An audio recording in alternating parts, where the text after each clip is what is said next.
Pernahkah kalian membayangkan bagaimana air yang ada di laut diangkat ke langit untuk selanjutnya dijadikan hujan? Atau pernahkah kalian membayangkan bagaimana baju yang basah ketika dijemur di bawah terik matahari menjadi kering? Apakah ada hubungannya dengan tulang kering? Tentu saja tidak. Kedua proses tersebut adalah beberapa contoh dari peristiwa evaporasi atau penguapan. Secara pengertian, evaporasi adalah sebuah proses di mana terjadi perubahan dari es ataupun air menjadi gas atau uap air. Perubahan ini terjadi dikarenakan air mengalami pemanasan sehingga berubah wujud. Dalam bidang meteorologi, penguapan memiliki peran yang sangat penting. Penguapan merupakan salah satu unsur yang diamati dalam kegiatan pengamatan meteorologi yang bertujuan untuk memperoleh data-data dari unsur meteorologi yang kemudian digunakan untuk memenuhi kebutuhan di bidang meteorologi seperti memprediksi cuaca, menentukan iklim suatu daerah atau kegiatan pengamatan di bidang meteorologi. Untuk mendapatkan data penguapan pada suatu tempat dibutuhkan peralatan yang dapat digunakan untuk mengukur tingkat penguapan tersebut. Adapun peralatan yang dapat digunakan seperti panci penguapan evaporimeter pitch, dosimeter. Nah, pada video kali ini kita akan membahas tentang panci penguapan terbuka, mulai dari bagi-bagian cara kerja, prinsip kerja, kalibrasi, dan perawatannya. Evaporimeter panci terbuka adalah sebuah alat yang dirangkai sedemikian rupa sehingga dapat mencatat jumlah penguapan yang terjadi selama 24 jam. Nah, ini termasuk jenis alat konvensional, yaitu alat yang harus dibaca pada saat tertentu untuk memperoleh data. Alat ini tidak dapat mencatat sendiri sehingga alat ini merekam penguapan yang terjadi dengan cara membaca angka yang ditunjukkan sesuai tinggi permukaan air dalam panci. Untuk satuan dasar alat ini adalah milimeter. Bagian-bagian panci terbuka antara lain. Yang pertama itu ada panci bundar besar, terbuat dari besi yang dilapisi bahan anti karat.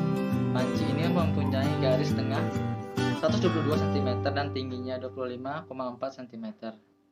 Yang kedua ada hook gauge, yaitu suatu alat untuk mengukur perubahan tinggi permukaan air dalam panci.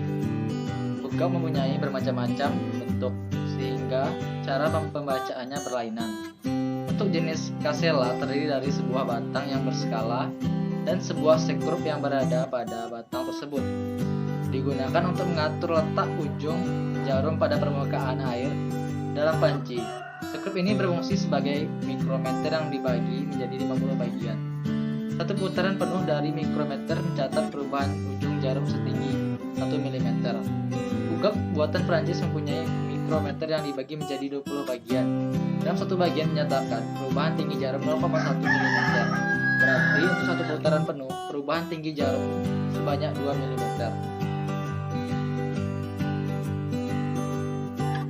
Yang ketiga ada steel wheel. Itu bejana terbuat dari logam yang terbentuk silinder, mempunyai 3 buah kaki. Pada tiap kaki terdapat sekrup untuk mengendal atau mengatur kedudukan bejana agar letaknya horizontal. Pada dasar bejana terdapat sebuah lubang sehingga permukaan air dalam bejana sama tinggi dengan permukaan air dalam panci. Bejana digunakan selain untuk tempat meletakkan hook gauge, juga membuat permukaan air dalam bejana menjadi tenang dibandingkan dengan pada panci, sehingga penyetelan ujung jarum dapat lebih mudah dilakukan. Yang keempat ada termometer air dan termometer maksimum atau minimum. Termometer air merupakan jenis termometer biasa yang dipasang tegak dengan menggunakan lem. Letak bola termometer di bawah permukaan air. Dengan demikian, suhu air dapat diketahui hanya pada waktu dilakukan pembacaan. Floating maksimum dan maksimum termometer digunakan untuk mencatat suhu maksimum dan minimum yang terjadi dalam 24 jam. Pada umumnya, alat ini terdiri dari sebuah pipa gelas yang terbentuk huruf U dengan 2 buah bola pada kedua ujungnya. Termometer dipasang pada rangka baja non-magnetis yang terapung sedikit di bawah permukaan air oleh pelampung aluminium. Kedua, bola termometer dilindungi terhadap radiasi. Indeks dibuat dari gelas dengan sumbu besi dan mempunyai pegas sehingga dapat dipengaruhi gaya magnet. Suhu maksimum ditunjukkan oleh kanan indeks dalam tabung atas. Suhu minimum ditunjukkan oleh ujung kanan indeks dalam tabung bawah. Magnet batang digunakan untuk menyetel kedudukan indeks setelah suhu dibaca. Yang kelima ada cup counter anemometer Alat ini dipasang sebelah selatan dekat pusat panci, dengan mangkok-mangkoknya sedikit lebih tinggi. Pertama sekali digunakan untuk mengukur panci. Yang selanjutnya adalah cara kerja panci penguapan. Kadar penguapan tidak dapat diukur secara langsung. Oleh karena itu, maka prinsip kerja evaporimeter menggunakan perubahan tinggi air dalam panci. Air dalam panci mengibaratkan jumlah penguapan udara yang terjadi dalam area 1 meter persegi. Karena evaporimeter adalah alat yang mengukur kadar penguapan yang terjadi selama 24 jam, maka pengamatan penguapan menggunakan evaporimeter, khususnya dengan evaporimeter panci terbuka jenis United States Class Event, dilakukan 1 kali sehari, yaitu pada jam 7 pagi, atau jika pada stadion klimatologi yaitu pada jam 7.30 pagi, 1.30, dan jam 5.30 sore. Pengamatan dilakukan sebagai berikut. Itu pasang hook gauge di atas bejana stewel, kemudian putar seker pengatur pada hook gauge, kemudian ujung jarum dapat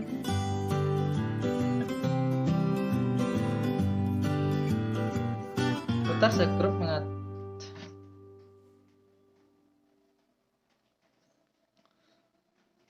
sekrup pengatur pada hook gauge sampai ujung jarum tepat pada permukaan air. Sekrup ini berfungsi sebagai mikrometer yang dibagi menjadi 50 bagian. Satu putaran penuh dari mikrometer mencatat perubahan ujung jarum setinggi 1 mm.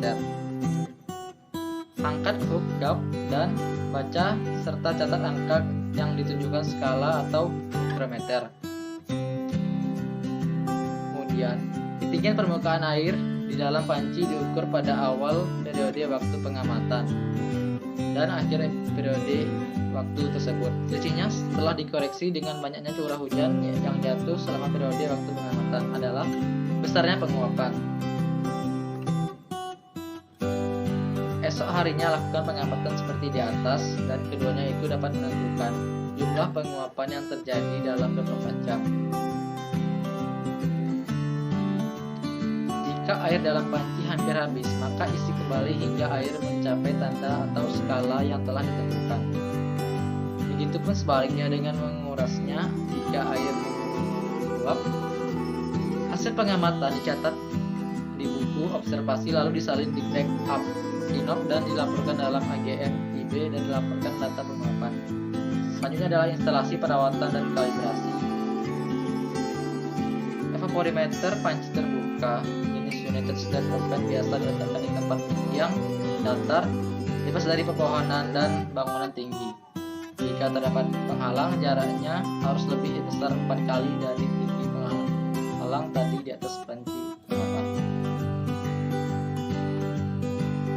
Letaknya juga diatur sehingga tidak terkena bayangan benda di sekitarnya dan hembusan angin kencang. Panci diletakkan di atas fondasi yang telah ditentukan. Steel dipasang dalam panci sekitar 30 cm di tenggara pusat panci. Corong atas bejana diatur horizontal dengan mendorongkan atau mengatur sekrup pada kakinya. Kemudian isi panci perlahan-lahan dengan air yang bersih, tidak mengandung garam dan minyak. Isi hingga mencapai garis atau tanda pada panci yang berjarak kira-kira 5 cm dari atas panci. Tidak ada alat khusus yang digunakan untuk mengkalibrasi evaporimeter panci terbuka, namun harus diperhatikan dalam pembacaan skala yang ditunjukkan oleh hook gauge untuk pengukuran harian dengan range ukur antara 0 sampai 100 mm. Nilai ketidakpastian atau kesalahan pembacaan yang masih dapat ditolerir adalah 95%. Tidak boleh kurang dari 0,1 mm untuk jumlah pengukuran kurang dari 5 mm dan 2% untuk pengukuran lebih dari 5 mm. Kemudian perawatan dari evaporimeter harus dilakukan secara berskala. Langkah-langkah perawatan yang perlu dilakukan diantaranya adalah seperti berikut, yaitu panci harus sering dibersihkan, sebaiknya 2 kali dalam sebulan, terutama membersihkan bagian yang berminyak dan mengendap di bagian dasar karena dapat menyebabkan tumbuhan alga yang dapat mempengaruhi kadar penguapan yang terjadi. Kemudian pembersihan bisa dilakukan setelah pengamatan selesai.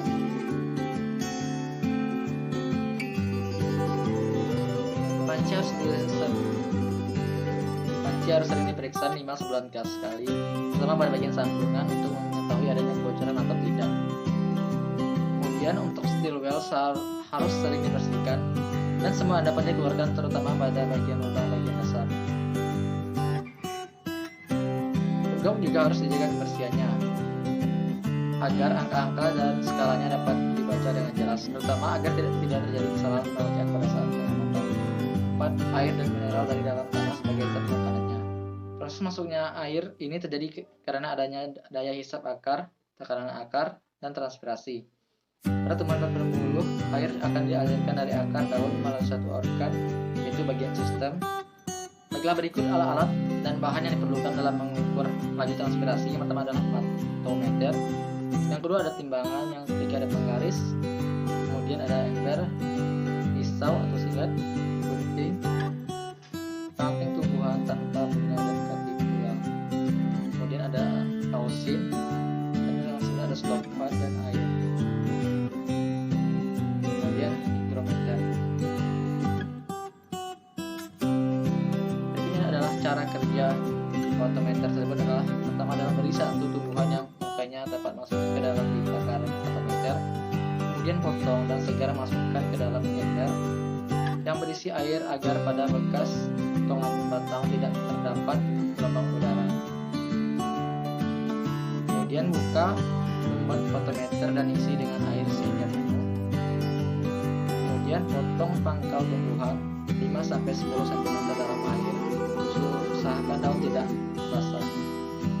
Kemudian potong pangkal tanaman ke dalam pipa karet dan oles setiap sambungan dengan ausin. Pekerjaan ini harus dilakukan dengan hati-hati dan menjaga tangkai tanaman agar tidak lepas kontak dengan air, karena jika tangkai tanaman lepas maka gelombang udara dan akan hilang ke air. Dalam tabung matometer yang kemungkinan kita tidak dapat mengamati transpirasi pada daun tanaman tersebut atau dapat dikatakan percobaan akan gagal. Kelima, kemudian letakkan matometer pada tempat terbuka. Dan untuk mengukur kelembapan udara pada tempat tersebut, gunakan hidrometer. Kemudian selainnya biarkan tumbuhan bertranspirasi. Bila terjadi penyerapan air akibat adanya transpirasi, mata air akan bergerak ke arah tabung tanaman. Selanjutnya, untuk memudahkan pengamatan dapat menggunakan larutan eosin sedikit dengan cara menyuntikkan pada pipa kapiler sebelum pengamatan, atau membuat gelembung udara pada pipa kapiler dengan menggunakan siring. Kemudian amati secara teliti matometer tersebut dan catat pergerakan eosin atau gelembung udara dari A sampai B setiap 5 menit selama 4 atau 5 kali pengamatan selama 20 atau 25 menit. Dengan mengetahui volume pipa kapiler sepanjang AB ini, maka diketahui jumlah air yang ditranspirasikan selama pengamatan. Bila pengamatan selesai, ketiklah seluruh daun untuk diukur luas totalnya sehingga dapat diketahui jumlah milimeter air yang ditranspirasikan atau satuan luas daun atau satuan waktu pada tiap kondisi lingkungan yang telah diamati. Nah, pengertian hygrometer adalah sebuah alat yang dapat digunakan untuk menentukan kelembaban atmosfer yang mana dapat menunjukkan kelembaban yang relatif. Maksud dari relatif ini adalah presentasi dari kelembaban udara, kelembaban yang mutlak atau dari keduanya. Nah, untuk jenis yang standar, alat ini hanya bisa digunakan untuk mengukur cuaca yang umum saja, yakni kering dan basah. Sedangkan untuk jenis lainnya merupakan bagian dari humiditas, sebuah perangkat yang berkaitan dengan alat ukur kelembaban. Hygrometer sendiri dapat dikatakan sebagai perangkat yang menunjukkan suatu kelembaban atmosfer dan presentasi dari kelembaban yang ada di udara. Di zaman yang serba modern ini, hal tersebut bisa dimanfaatkan untuk melakukan peramalan cuaca sehingga orang akan tahu lebih cepat bagaimana kondisi cuaca di wilayah mereka. Kita akan masuk ke bagian-bagian dari hygrometer. Baiklah, berbicara mengenai alat ini, tentu kita tidak afdol jika tidak mengetahui bagian-bagian pada alat ini. Berikut ini adalah bagian-bagian hygrometer. Yang pertama itu adalah skala dry. Itu bagian ini bisa dikatakan sebagai bagian utama karena fungsinya adalah mengukur kelembaban udara sekitar. Kemudian ada skala wet. Bagian utama yang kedua adalah skala Watt yang berguna dalam pengukuran suhu udara yang basah atau jenuh atau lembab. Dan kemudian ada sumbu. Sumbu adalah bagian yang berfungsi untuk mengantarkan air ke skala Watt. Kemudian ada tabung. Tabung pada alat ini berguna dalam penampungan air. Kemudian ada air. Air ini sangat berguna dalam mengetahui suhu basah yang terdapat pada alat ini. Nah, selanjutnya kita akan membahas fungsi dari alat hygrometer ini. Nah, ada beberapa fungsi hygrometer yang mana sering kita jumpai dalam kehidupan sehari-hari. Namun fungsi pokok dari alat ukur ini adalah untuk mengukur kelembaban relatif, atau dalam fisika kita mengenalnya dengan istilah RH atau relative humidity. Berikut adalah kegunaan dari alat ini untuk kegiatan sehari-hari. Itu meramah cuaca di sekitar, mengetahui dan monitoring kelembaban laboratorium, mengetahui kelembaban dari ruangan penyimpanan, berguna dalam kegiatan pembuatan tanaman, diletakkan di dalam box untuk penyimpanan barang, misalnya dry box untuk penyimpanan kamera yang dipakai untuk sebuah penelitian. Nah, selanjutnya kita masuk ke cara kerja hygrometer. Bagaimana cara kerja dari hygrometer itu? Dalam menjalankan tugasnya, alat ukur ini menggunakan buah termometer yang berguna untuk mengukur suhu biasa dan suhu lembab. Untuk jenis yang pertama, air raksa akan dibiarkan kering untuk mengetahui suhu yang sebenarnya. Sedangkan jenis kedua akan dibiarkan basah untuk proses kondensasi uap air. Kemudian kita masuk cara menggunakan hygrometer. Nah, cara menggunakan hygrometer itu sangat sederhana. Tidak jauh berbeda dengan alat ukur termometer. Caranya yaitu dengan meletakkan alat ini di tempat yang ingin diukur kelembabannya, lalu Anda hanya perlu menunggu beberapa saat saja dan kemudian baca skala yang ditunjukkan. Skala yang terlihat umumnya ditandai dengan tanda persen bersama dengan derajat Celcius. Pada alat-alat produk elektronik ataupun barang tertentu, peletakan hygrometer adalah untuk mencegah munculnya jamur. Pada jamur tentu akan membuat barang tersebut menjadi tidak awet dan cepat rusak.